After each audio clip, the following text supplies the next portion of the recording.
Venezia. Ci è voluta una settimana di silenzio per accorgersi della morte di un 76enne di Dorsoduro, deceduto per cause naturali nella solitudine del suo appartamento. Ad accorgersi che l'anziano non c'era più una vicina di casa, insospettita dall'odore sgradevole che usciva dall'abitazione accanto alla sua. A sfondare la porta i vigili del fuoco, seguiti dagli operatori del 118, che hanno accertato il decesso avvenuto 7 giorni prima. Chirignago.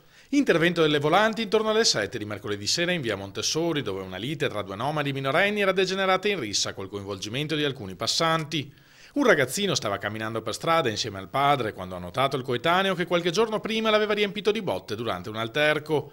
Padre e figlio si sono messi a inseguirlo per restituire la cortesia quando un passante, visto il minorenne aggredito, si è messo in mezzo nel tentativo di separarli, rimediando un paio di schiaffoni. A quel punto, richiamata dal caos, è arrivata anche la madre del giovane inseguito, che ha cominciato a inveire a squarciagola contro tutti i presenti. Solo l'intervento di 2 pattuglie della polizia, che hanno impiegato oltre 2 ore per calmare gli animi, ha riportato la situazione alla normalità. Tutte le persone coinvolte nella rissa sono state informate delle loro facoltà di legge dagli agenti.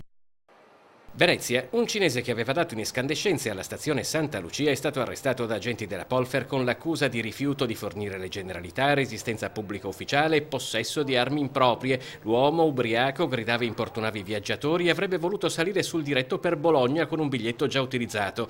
All'intervento della Polfer lo straniero ha tentato di liberarsi utilizzando anche lo zaino che indossava, dal quale è uscito un coltello con una lama da 22 centimetri. Una volta negli uffici si è spogliato ed è andato ulteriormente in escandescenze. Dalla consultazione degli archivi informatici di polizia è emerso che l'uomo è destinatario di un ordine di espulsione dal territorio nazionale.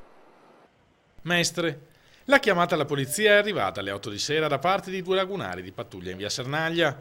I militari avevano appena bloccato uno dei protagonisti di una rissa che aveva provato a divincolarsi a graffi e a morsi. Gli agenti delle volanti hanno accertato che all'origine dello scontro c'era stata la rapina di 2 persone ai danni di una terza. Un trentenne dominicano stava tranquillamente leggendo un libro seduto su un muretto quando è stato avvicinato da 2 individui che gli hanno strappato il libro dopo aver notato che tra le pagine erano nascoste alcune banconote per un totale di 360 euro. Il derubato si è messo all'inseguimento, riuscendo a bloccare il ladro, ma il complice è intervenuto in sua difesa dando origine al parapiglia. L'intervento dei lagunari ha permesso di arrestare per rapina e resistenza e lesioni a pubblico ufficiale uno dei 2 malviventi. È un tunisino 21enne pluripregiudicato. Il denaro è stato restituito alla vittima.